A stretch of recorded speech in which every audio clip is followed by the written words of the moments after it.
This is the worst dam accident in history. A 250-meter high wave surged in like a tsunami.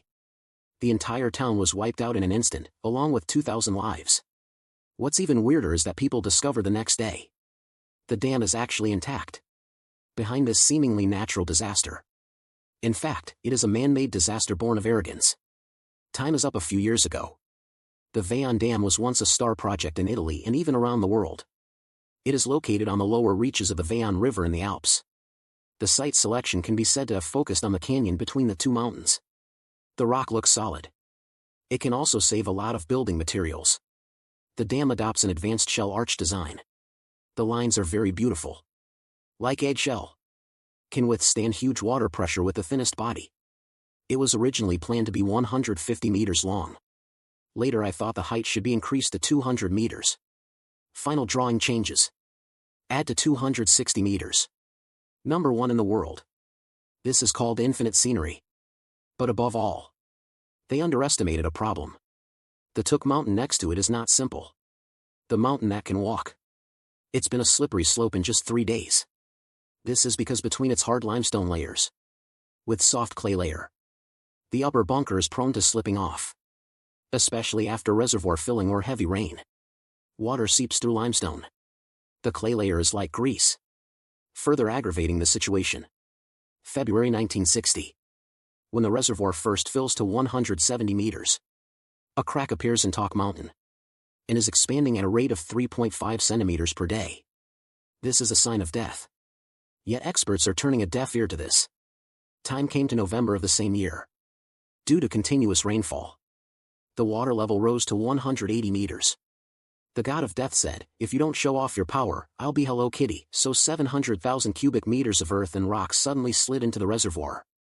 Fortunately, it slid slowly within 10 minutes. So it didn't cause much movement, but it finally aroused the alert of the authorities, so experts made a special model deduction. The conclusion reached is that if the hillside slides very fast and the water level is high, it will cause a huge wave like a tsunami. On the contrary, if the water level is not high and the water level is low and the water slides slowly, it will not be enough. In short, if you control the water level and landslide speed well, it won't be a big problem. And there was a plan when the dam was built. They expected that the Took Mountain landslide would block one side of the spillway. So the spillway is concentrated on the left side to deal with this situation. And so an extreme struggle with the god of death began. After the last landslide, new cracks appeared on the hillside and expanded at a rate of 1 millimeter per day. This time they controlled the water level at 185 meters, and the cracks expanded by 3 millimeters per day. When it dropped to 135 meters, it returned to 1 millimeter per day. By October 1961, the water level rose to 235 meters again. It became an increase of 1.2 centimeters per day. Then quickly released the water.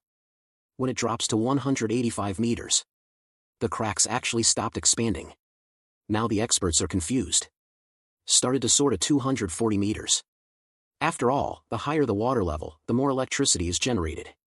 So far everything is still under control. Later the water level rose to 245 meters. The crack expands by 3.5 centimeters per day. Then he started to release water hurriedly again.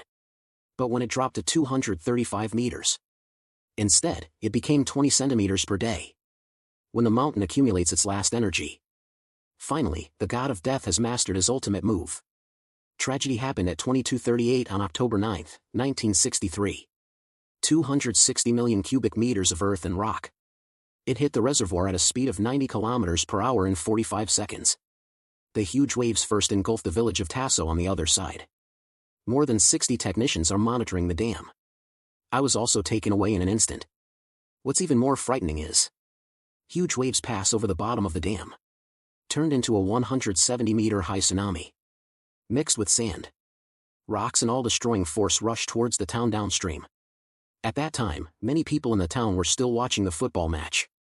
Everything is too late to react. The disaster has arrived.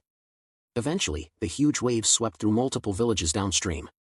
After the disaster that killed about 2,000 people, the Post-Disaster Investigation Committee clearly stated, the Veillon disaster was the result of human engineering hubris, rather than natural disaster. Those responsible were charged with manslaughter and inadequate disaster warning, subject to appropriate legal proceedings. And after the huge wave, The Vian Dam that was once considered a pride. Still standing there intact. Like a silent tombstone.